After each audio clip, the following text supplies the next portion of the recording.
Big boss मराठीचा season 5 आणि त्याचा आज ग्रँड फिनाले आहे. संपूर्ण महाराष्ट्राला उत्सुकता आहे की या बिग बॉस मराठीचा सीझन 5 चा विनर कोण होणार. महाराष्ट्रामध्ये या सर्व स्पर्धकांसाठी वोटिंग चालू होतं. वोटिंग प्रत्येक स्पर्धकाच्या फॅन्स लोकांनी वोटिंग केलंय. मात्र आपल्या सर्वांना माहिती आहे महाराष्ट्रात सर्वात जास्त आघाडीवरती होता तुमचा सर्वांचा गोलीगत पॅटर्न, बुक्की टेंगुळ अर्थात सूरज चव्हाण. सूरज चव्हाण हा वोटिंग मध्ये ट्रेंडिंग मध्ये राहिला. सर्वात जास्त वोटिंग त्यानं घेतलं. मात्र आता सध्या बिग बॉसचा ग्रँड फिनाले चालू आहे आणि मी आहे सूरज चव्हाणच्या गावात. सूरज चव्हाणच्या गावामध्ये आज घराघरात माणसं टीव्ही समोर आहेत. फक्त हे सूरज चव्हाणच्या गावातच नाही बरं का, संपूर्ण महाराष्ट्रात आज हीच परिस्थिती आहे. आपण बघू शकता की इथं सुद्धा कशा पद्धतीनं लहान मुलांपासून ते सर्व ज्येष्ठ मंडळी देखील बिग बॉस मराठीचा आज ग्रँड फिनाले पाहतायत. आणि हा ग्रँड फिनाले पाहण्यासाठी ही सर्व लहान मुलांसहित अनेक वयस्कर माणसं असतील किंवा ज्येष्ठ महिला असतील या देखील आहेत. आपण आता सूरजच्या घरी आहोत. सूरजची बहीण, सूरजच्या आत्या ह्या सगळ्या मुंबईला गेलेल्या आहेत सूरज चव्हाणची जो ग्रँड फिनाले आहे त्याची ट्रॉफी घेण्यासाठी आणि तो आनंद साजरा करण्यासाठी. मात्र आज 6 वाजल्यापासून संपूर्ण महाराष्ट्र टीव्ही समोर बसून आहे की आजचा विनर कोण असणार आहे. अनेक जणांना वाटतं की सूरज चव्हाण हा विनर होईल. आपण इथं काही मुलं पण आहेत, सूरज चव्हाणचे काही नातेवाईक आहेत आणि शिवाय गावातीलही काही लोक आहेत. आपण त्यांच्याशी बोलणार आहोत. आज इकडं सूरज चव्हाणच्या घराच्या शेजारीच मरी मातेचं मंदिर आहे. तिथं देखील काही तरुणांनी आतिषबाजीची तयारी केलेली आहे, डीजे साऊंड सिस्टीमची तयारी केलेली आहे आणि त्याच्यानंतर ह्या सगळ्या गोष्टींमध्ये सूरज चव्हाणची गावात एंट्री कधी होणार याची देखील उत्सुकता सगळ्यांना लागलेली आहे. मात्र आता ग्रँड फिनाले चालू आहे. सर्वजण बघतायत. सूरजच्या घरी आपण आहोत. आपण या सर्व मुलांशी आणि काही महिलांशी देखील बोलू. तू काय सांगशील सुरुवातीला, आज ग्रँड फिनाले काय वाटतं तुला, कोण विनर आहे?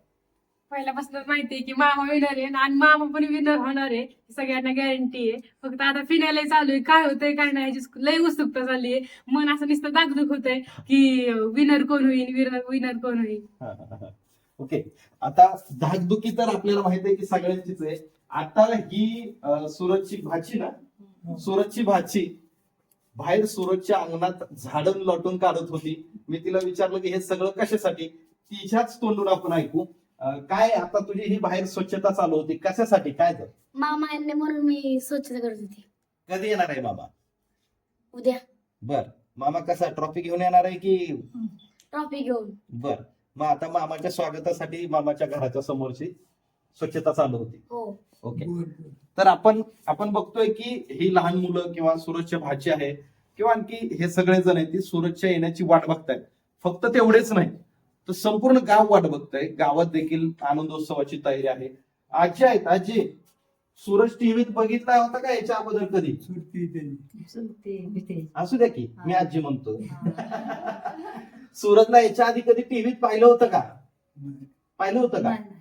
आता जसा बिग बॉस मध्ये गेलाय त्याच्या आधी कधी पाहिलं होतं का? नव्हतं पाहिलं. आता काय वाटतंय तुम्हाला, टीव्हीत बघताय तुम्ही रोज त्याला? आनंद वाटतोय आता. बर, आता आज ही जे बिग बॉसचा जो शो आहे त्याचा फायनल आहे. थोडक्यात आज परीक्षा शेवटचा पेपर आणि त्याची मार्क लिस्ट येणार आहे. काय वाटतं तुम्हाला, तो जिंकेल का? आम्हाला आनंद आहे. जिंकेल ना? हा. बरोबर. आपल्या बरोबर सूरजची बहीण पण आहे, आपण त्याच्याशी पण बोलूयात. चालूच राहू दे. थोडस आजी पुढे सरकता किंवा तुम्ही अलीकडे या. तुम्ही आजी थांबा. तुम्हीच या इकडं. आजी तुम्ही पलीकडे जावा.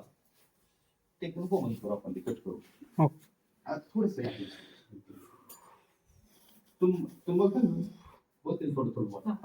ओके, सूरजची बहीण इथपर्यंत घेतलंय ना आपण? कट नाही दिला अजून. हा नाही, नको.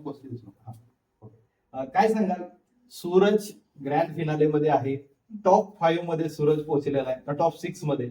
आता काही क्षणात बिग बॉस सीझन 5 चा निकाल लागणार आहे. काय वाटतं? बिग बॉस ते जिंकणार ते सगळ्या महाराष्ट्राला माहितीये आणि आम्ही सुद्धा त्याचं स्वागत करायचं त्याच्या स्टाईलमध्ये, झकपूक स्टाईल मध्ये आम्ही सगळी तयारी केली. आणि बिग बॉस कोणीही जिंकणार आहे ते तर माहितीच आहे, पण त्यांनी लाखो लोकांची मनं जिंकलेत ह्याचा आम्हाला खूप अभिमान आहे. बर, आज सूरजचा हा सगळा प्रवास आपण बघतोय की त्याची जर्नी आपण पाहिली. बिग बॉसनं त्या सगळ्या जर्नीचं एडिटिंग करून एक प्रोमो देखील तशा पद्धतीचा एक तयार केलेला होता. तुमच्या नजरेसमोर लहानाचा मोठा झालेला सूरज बिग बॉस सारख्या शो मध्ये ज्याला खूप वेटेज आहे, आपण बघतोय की टीव्ही शोच्या सगळे रेकॉर्ड मोडलेले टीआरपीचे, अशा शो मध्ये फायनलिस्ट म्हणून सूरज आहे. काय वाटतं ह्या सगळ्या गोष्टी?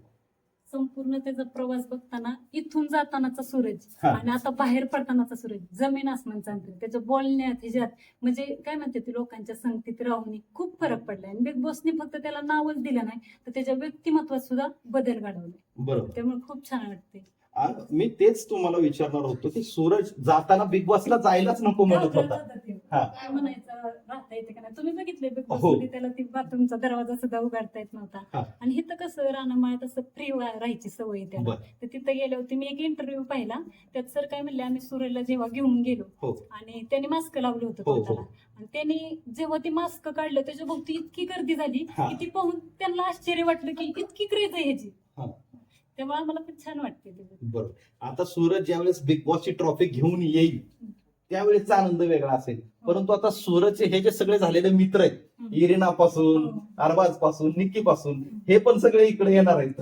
तुम्हाला काय वाटतं ह्या सगळ्या गोष्टींबद्दल? म्हणजे नाही, कसं आहे म्हणजे बिग बॉस मुळे त्याला नवीन नाते मिळाली, हा. सगळं झालं. त्यामध्ये माझं आवडतं किंवा सूरजला सगळ्यात जास्त काळजी घेणारे पॅडी दादा, बरं. त्यांचं आम्हाला मनापासून म्हणजे असं खूप हे आहे. बरं. बाकीचे तर आहेतच. हा. पण पॅडी दादाचं ते नाही का जसे म्हणजे की मी सूरजच्या शेवटच्या क्षणापर्यंत सोबत असेल. ओके. खूप भारावून आलं त्यांचं ते ऐकून. बरोबर, अगदी खरं. आपण बघतोय खरं तर सूरजच्या बाबतीमध्ये अनेक अशा गोष्टी घडलेल्या आहेत किंवा त्याचा जीवन प्रवास आपण सगळ्यांनी पाहिलेला आहे. त्याचा जीवन प्रवास हा एवढ्या 70 दिवसाच्या शो मध्ये खरं तर उलगडणारा नाही. अजून अशी अनेक गुपित आहेत की ती ह्या शो मधून राहिली असतील कदाचित. पण सूरज त्याच्या बहिणीने आता सांगितलं की जाताना काय होता आणि आता तो उद्या येणार आहे तर तो कसा आहे. आत्ताच त्यांना आश्चर्य वाटतं की त्याच्या एकंदरीत वागण्यात, त्याच्या बोलण्यात जो बदल झालेला आहे तो खूप मोठा आहे. तुम्ही काय सांगाल साहेब? सूरज तुमच्या समोर लहानाचा मोठा झालाय, आज ग्रँड फिनाले मध्ये पोहोचलाय तो. काय वाटतं आज ट्रॉफी कोणाची? सूरजचीच. बर, तुम्ही त्याला बाळा म्हणता? हा, बर. तो माझ्या पुढेच खातो पितो, बरं. मला राहायला इथं असतो, झोपायला घरी जातो. हा, हा, त्याची रोजची सवय आणि आता त्याचा बदल हा. एवढं असं आश्चर्य वाटतंय की बाळ कसं होतं आणि कसं झालंय. आणि आता त्याला बघून असं एवढा अभिमान वाटतोय ना हा. की काही सांगताच येत नाही. ट्रॉफी त्यांनी आणावी. बरोबर आहे. आम्ही त्याला कच्चा म्हणतो पण आता तिचं वागणं बोललं बघून ना ती कच्चा ना घेऊन सुद्धा वाटत नाही माणसं की कच्चा बोललं तर माणसं म्हणते एवढं छान बोलतोय न त्याला कच्चा म्हणते. त्याचं लहानपणी अशा कच्चा कच्चा हा, म्हणायचं. हा.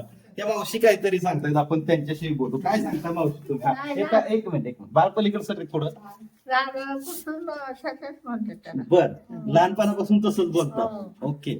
आपण बघतोय की लहानाचा मोठा ज्या पोराला यांनी डोळ्यासमोर पाहिलेला आहे, अभिमान तर सगळ्यांनाच आहे. सूरज हा फक्त या मोडवे गावातला किंवा चव्हाण कुटुंबातला सदस्य राहिलेला नाही, तर सूरज आता प्रत्येक घराघरातला सदस्य झालेला आहे. त्याच्यामुळे असं वाटतं की सूरजच्या घरी येणारी ट्रॉफी हे आपल्याच घरी येणार आहे, अशा पद्धतीच्या भावना आहेत. थोडा वेळ आहे, अगदी 1-2 तासामध्ये ही ट्रॉफी कोणाची असणार आहे हे देखील आपल्याला बघायचं आहे.